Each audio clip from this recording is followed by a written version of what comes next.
Envita see healthier plants, bigger cobs, and less tip back. Envita is guaranteed to add more bushels to every treated acre. Start growing with Envita. Visit azotic.com to learn more. That's AZOTIC.com.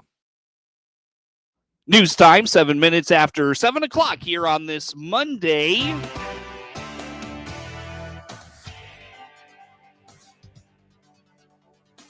Top of the morning from the newsroom of Regional Radio and DeWittDailyNews.com. I'm Seth Lawrence with this expanded 7 o'clock newscast brought to you by Baum Chevrolet Buick in Clinton, your Silverado headquarters.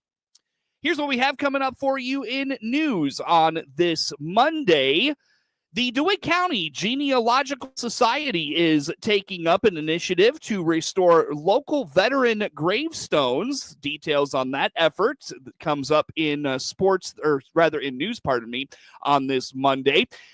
Folks in Central Illinois don't need to be reminded it has been quite the spring from a weather perspective. Details on some of the outbreaks of storms that have happened in Central Illinois come up next in local news. Also in local news this morning, Social Security is beefing up its identity confirmation process. Those stories and more next in local news. But first, we stream to Facebook and YouTube, brought to you by Peterson Insurance, your Pekin insurance agents in Clinton.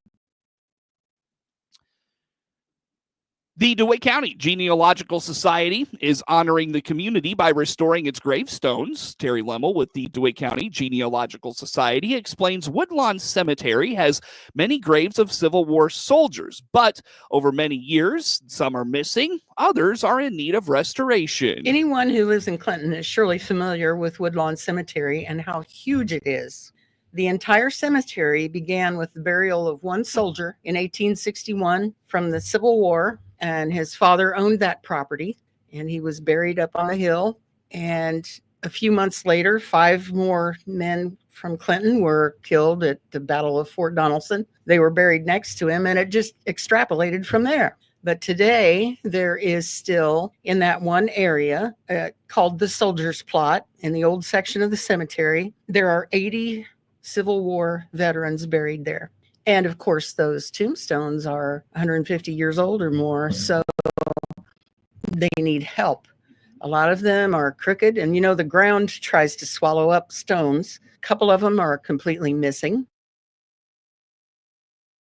The initiative seeks to clean up and restore the Woodlawn Cemetery and honor the fallen veterans. Lemmel notes the project should only cost around $2,000. We have a project going on to complete those things and to preserve that cemetery. It's usually the focal point of our Memorial Day celebrations. Right. So the first Memorial Day, which was called Decoration Day then, began in 1868, and it was a big deal in Clinton. We had, at that time, there were 40 graves there of men who were veterans who died during the war years. There was a huge parade, and there were 40 women dressed in white with wreaths that came and put wreaths on each grave, and there was a huge crowd that went to that. And even today, when we do our Memorial Day program, it usually culminates at that location there in the cemetery. So I feel it's important that we preserve it, and it's not going to be free, but it's not going to cost a lot of money either. So I think that we can complete this whole project for about $2,000. And that includes replacing the sign and fixing the tombstones. Lemmel invites the public to participate in the effort to clean up the soldiers' graves. She says there are 6 open spots in a class of volunteers that would need to learn the process of cleaning the gravestones. However, to repair the tombstones, we need some volunteers. So I have arranged with the Department of Natural Resources. Don Cobb there is in charge of cemetery preservation, and John Hyder is a cemetery preservation specialist who'll be working with us. And they're going to do a workshop at the library on June 21st. And the Genealogical Society is going to be allowed 6 participants. The whole class is limited to 12, but they wanted to keep 6 spots open for the public. Mm-hmm. And it's $75 a person to take this class. It's a textbook learning in the morning at the library, and then hands-on training at the soldier's plot in the afternoon. They'll show you the basics, and then you can take that knowledge and show others how it's done. There's a particular procedure for lifting those gravestones and setting them, level and everything. There are even a couple of gravestones that are broken in half. That can be repaired. There are at least 2 tombstones that I'm hoping I can get replacements from the Veterans Administration. Lemmel hopes to raise enough funds to cover the $75 cost for the participants. She's happy to accept donations and will be searching for more grants as well. And then I want to raise enough money to pay for the 6 volunteers that I'm putting in the class. So if you volunteer for this project, your class would be paid for. I'd be happy to accept donations. And I have a couple of possible grants that I can go after. The projected completion date for this project is Memorial Day of 2026. And that'll be just in time to celebrate the nation's 250th birthday. The whole project, I think, is going to run about $2,000. Learn more about volunteering and all things DeWitt County Genealogical Society by visiting DeWittCountyGenealogicalSociety.com. News time is 13 minutes after 7 o'clock here on this Monday. Still to come in sports this morning, it was a bevy of high school baseball and softball played on a beautiful Saturday in Central Illinois. A recap of the action comes your way in sports on the other side of 7:30 this morning. Well, this spring has been one for the record books. Ed Shimon at the National Weather Service in Lincoln indicates there have been 43 tornadoes in Illinois so far this spring, and rainfall in most of the state has been well above average. It appears like we've had just a really big temperature difference between Canada and the Gulf states. So we're kind of in the jet stream pattern of southwest and northeast jet stream, because the jet stream basically lines up where there's temperature differences that are large over smaller distances, and we just had a bullseye of that particular frontal boundary right across, the heart of the United States for I don't know how many weeks. It may oscillate a little north, a little south, but it's always been somewhere in the vicinity of Illinois for the last 4 weeks, and it was just crazy the way that's set up. I'd want to say, oh, there's a Bermuda high, but it wasn't really that. It just seemed like, there was some Canadian high pressure that kind of stagnated a little bit. That just set us up for everything coming out of the Rockies was always getting targeted right towards Illinois, Tennessee, Kentucky area, and we just took the brunt of that one. Shimon indicates most of Illinois has been spared from extreme tornadoes, although there have been some devastating severe weather in pockets of Illinois. The most impactful part of the crazy weather has been the rainfall totals, particularly in southern Illinois. None of them have been extreme tornadoes, thankfully. We've had no loss of life in Illinois, which is very good, because we did have a moderate risk. And that tends to lead towards some tornadoes that could possibly, cause loss of life. But we were lucky there. Nothing, impactful in terms of whole cities getting cleared out. But we did have a lot of, outbuildings. Some homes had some roof damage, siding damage, a lot of tree damage, a lot of power outages. So those were the primary impacts there. Although anytime your power goes out, that's never a good thing. And then the southern part of the state just got hammered with rain, about a foot of rain in the Ohio River Valley, and as much as 8 to 10 inches as far north as I-70, just south of DeWitt County. But so the impacts in central Illinois have been a lot of tornadoes, but nothing major, a lot of outbuildings and stuff like that. But that rain down south is leaving a mark, and we're still dealing with that. Since we're the state liaison office, I work with the Emergency Management Agency down in the Illinois Emergency Management Agency at the State Emergency Operations Center. So we've been partially activated there for the better part of a week now, where we provide them briefings and situation reports and let them know that where the resources are needed and whatnot. The impacts have been pretty far reaching. Southern parts of Illinois have also received 10 inches of rain in some places. Shimon has been among those summoned to survey the damage in recent weeks. The whole window of rainfall we had DeWitt County wasn't too bad, obviously. Not a lot of flooding up this way. We had 3.5 inches of rain or so. 3 to 3.5 in the last, since March 30th. But farther south, southern Illinois has had over a foot of rain. A couple of reporting sites, 12.45 in Pulaski County, 11, just kind of widespread 10 to 11 inches, 10 to 12 inches in the far southern end of the state. And then that 8-inch amount was all the way up to I-70, 8.5 in Jasper County. So, which is Newton. Newton is the city there. So we've just had a lot of 3 to 6 inches in central Illinois, and then really bad down in far southern Illinois. It was 8 inches to a foot, pretty widespread.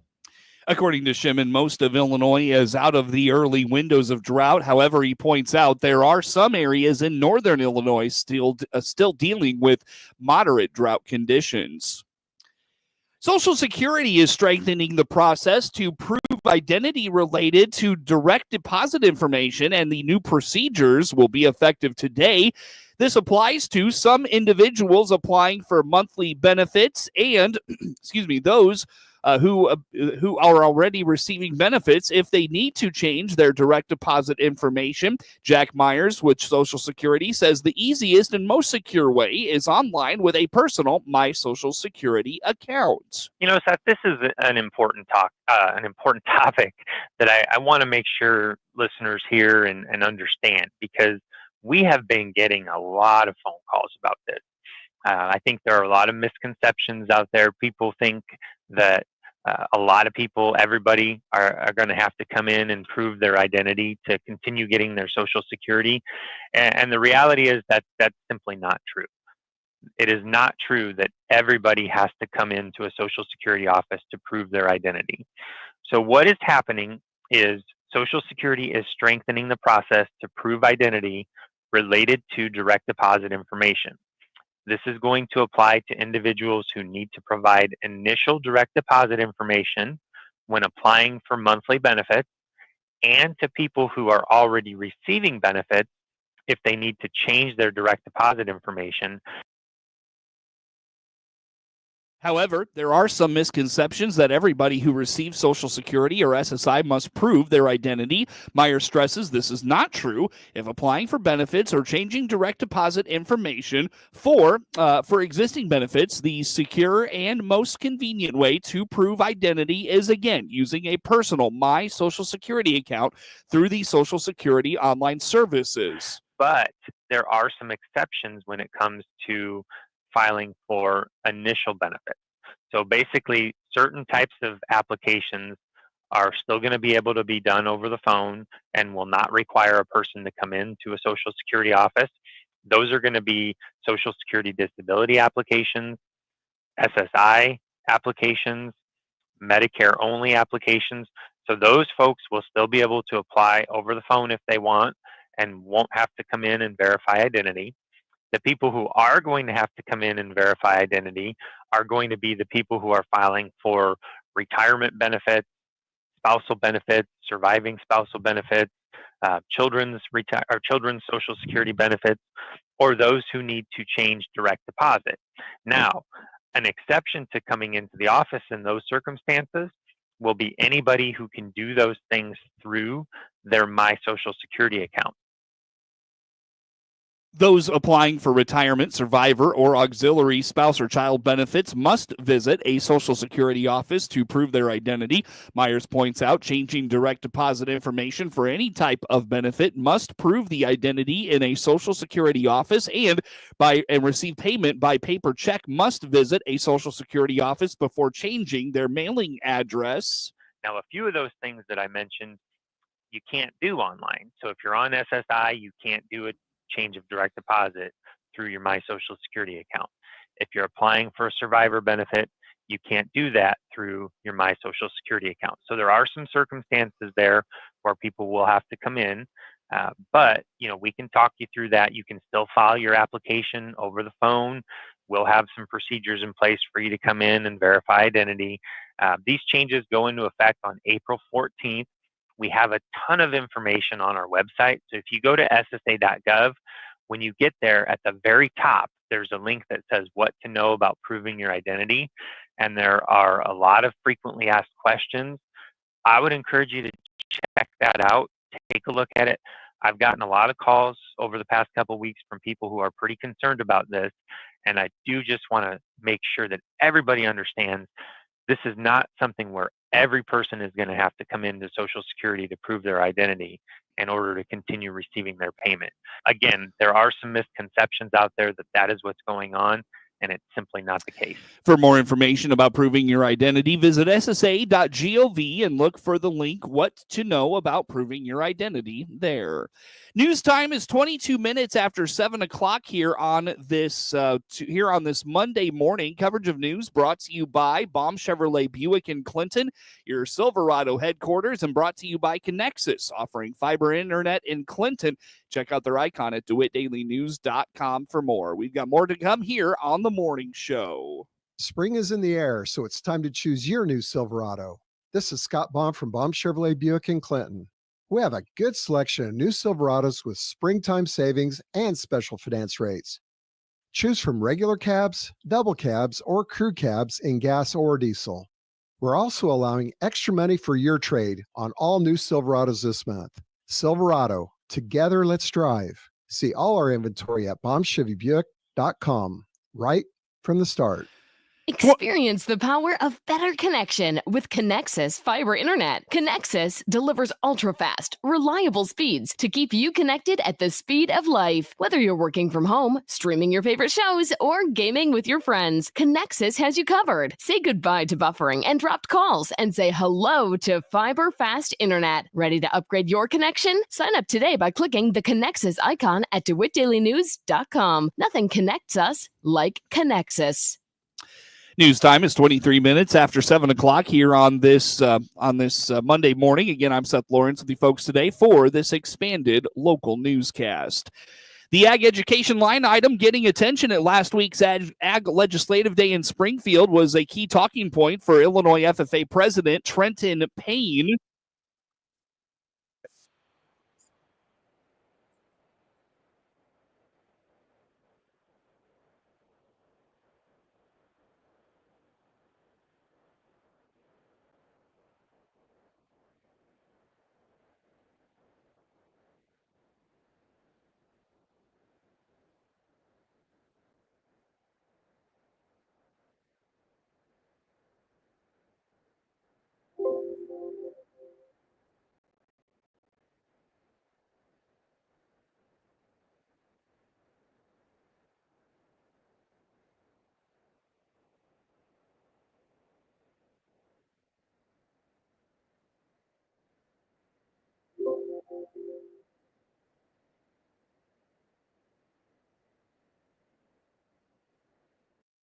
Payne's term finishes up in June.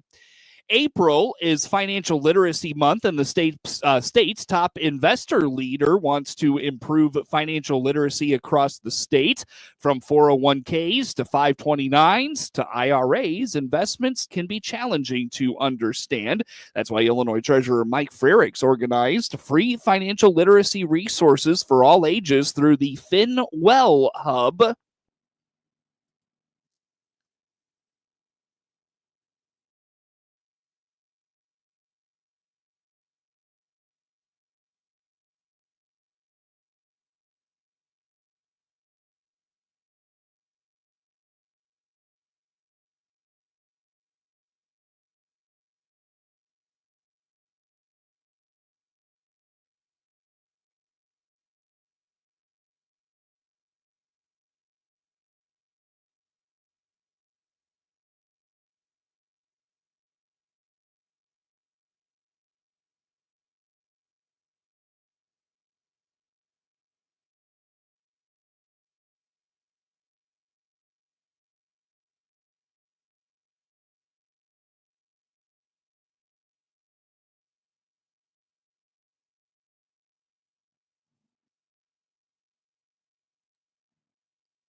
On the site, Illinoisans can start with a checkup during which the Wellness Hub recommends tools, content, and courses for financial goals. The free-to-use website is illinoistreasurer.enrich.org. Quad Cities actor Neil Dahlstrom continues to gain traction with his book Tractor Wars, John Deere, Henry Ford, and the Birth of Modern Agriculture.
The book, out in paperback form on May 13th, has resulted in a PBS documentary.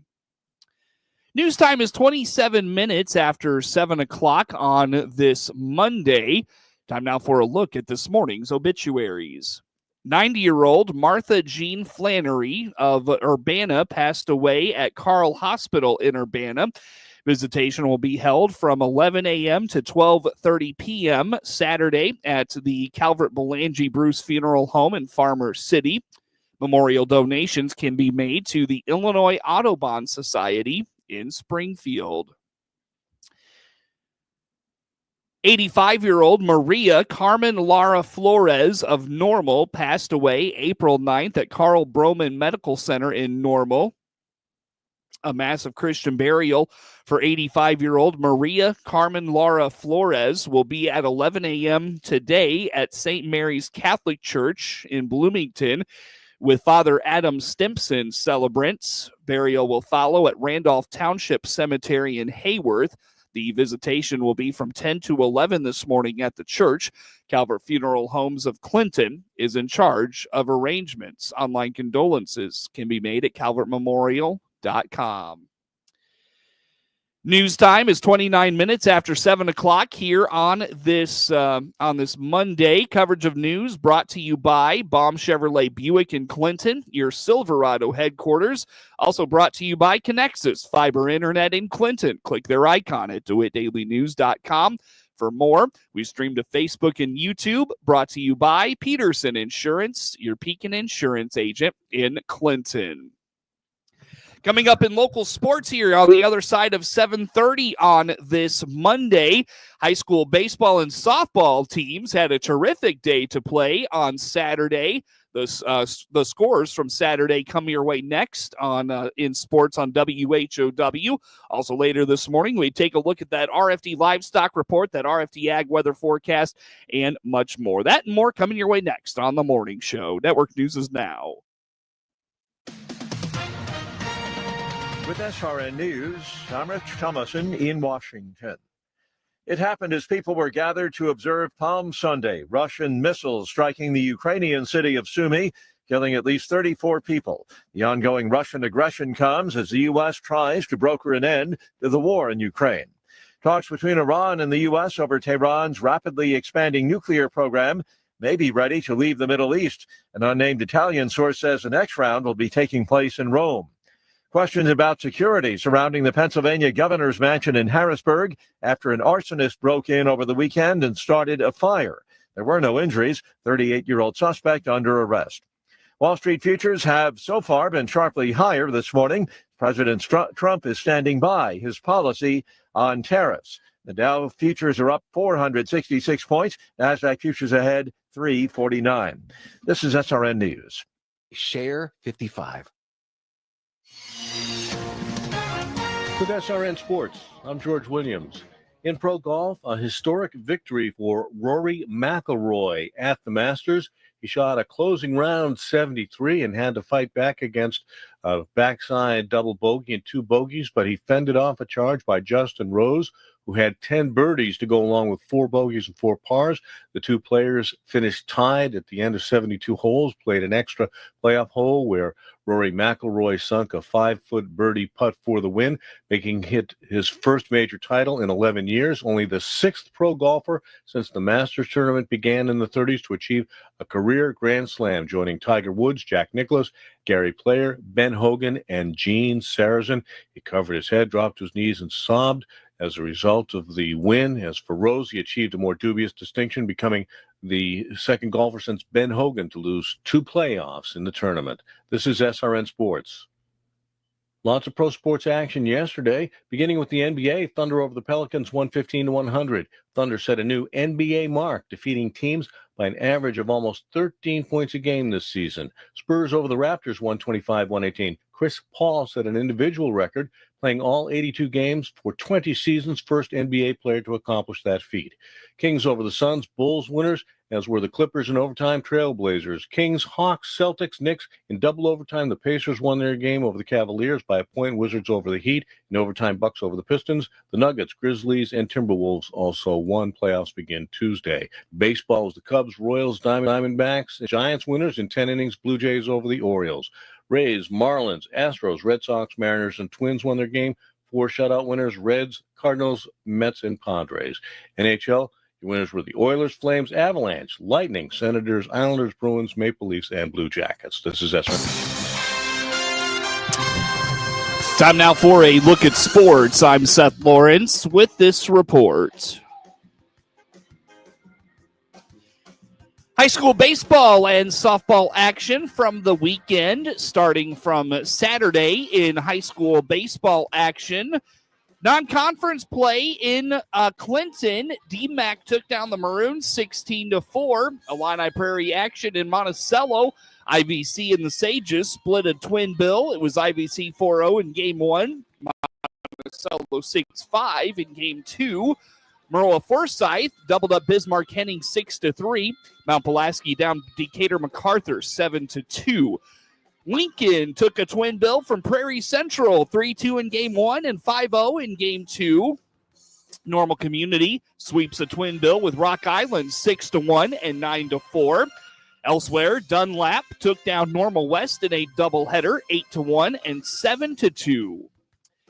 High school softball action Saturday in Clinton. It was El Paso Gridley over Clinton 11-5. Blue Ridge beat Georgetown Ridge Farm 9-1. Argenta Orienta blanked Decatur St. Teresa 11-0, but was doubled up by Fisher in a second game Saturday 2-1.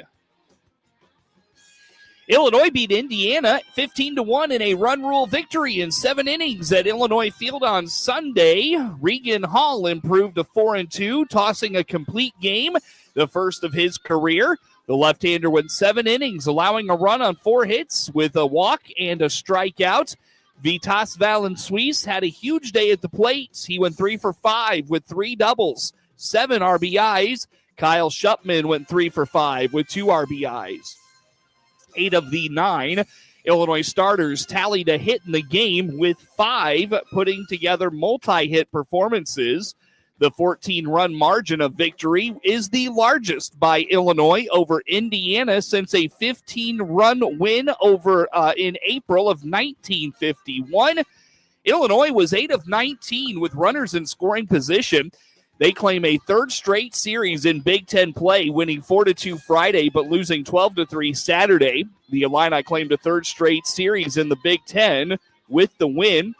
The Illini conclude a 4-game homestand with a midweek contest against Southern Illinois Edwardsville on Tuesday.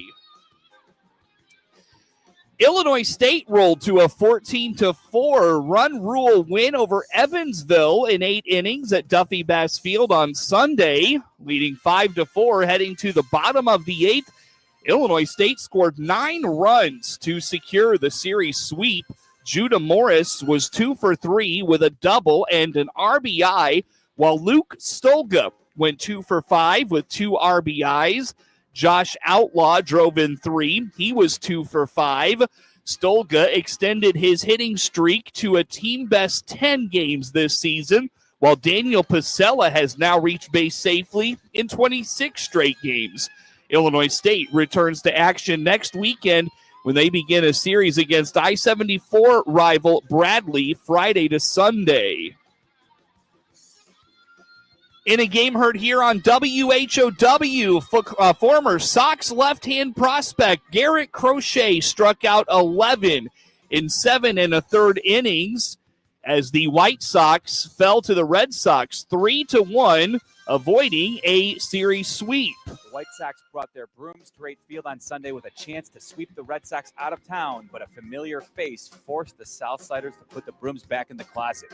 Garrett Crochet struck out 11 in 7+ and was literally unhittable until one of the men he was traded for stepped into the box. Meidroth with a base hit. He rolls into left, and Garrett kind of went down into a crowd, not happy. and they're on the hit board. The Southsiders' comeback came up short, so they had to settle for 2 of 3 from the Bo Sox before they welcomed the Athletics to town for a 3-game set, which begins on Tuesday night. I'm Jeff Mellor, and I'll have your pregame coverage live from Wright Field starting at 6 p.m. on the ESPN 1000 Hard Rock Casino White Sox Network. And the White Sox return to the WHOW airwaves on Friday. Matthew Liberatore pitched 6 shutout innings. Wilson Contreras and Jordan Walker homered as the Cardinals beat the Phillies 7-0 Sunday. Liberatore allowed 3 hits, walked 1, and matched a season high with 7 strikeouts. Phil Maton, JoJo Romero, and Kyle Leahy pitched a scoreless inning for the Redbirds, who got their second shutout of the season after blanking Philly on Friday. Zach Wheeler allowed 4 runs on 7 hits with a walk and 3 strikeouts in 6 innings. Contreras hit his first homer of the season to left field off Wheeler in the 4th to give the Cardinals a 2-0 lead. Contreras had not homered in his previous 25 games dating back to August of last season. Brendan Donovan, Nolan Arenado, and Nolan Gorman each doubled down the left field line in the 6th to expand the Cardinals' lead to 4-0. Walker then hit his second homer of the season to left in the top of the 7th to put St. Louis up 7-0.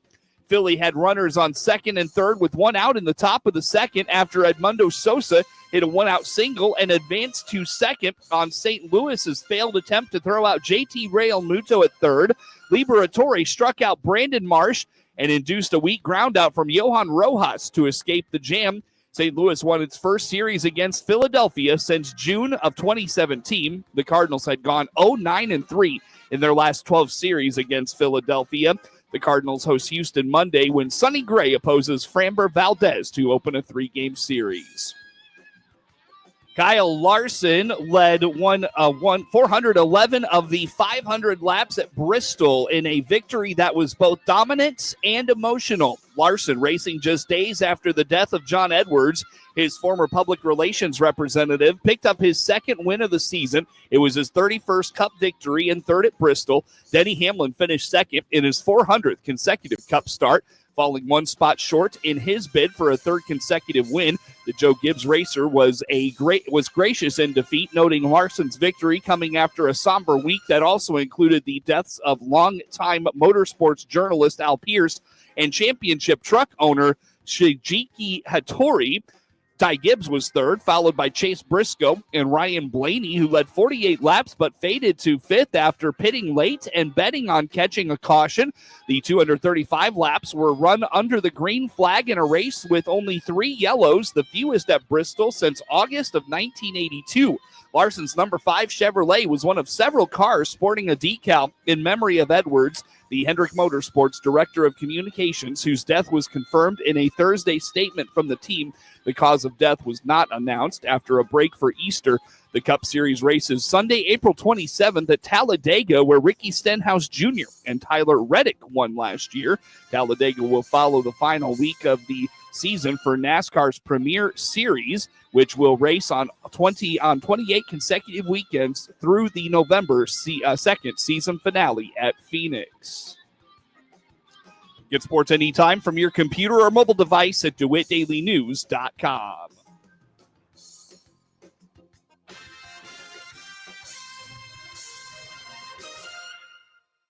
This is staff meteorologist Jennifer Wojcicki with your regional radio forecast.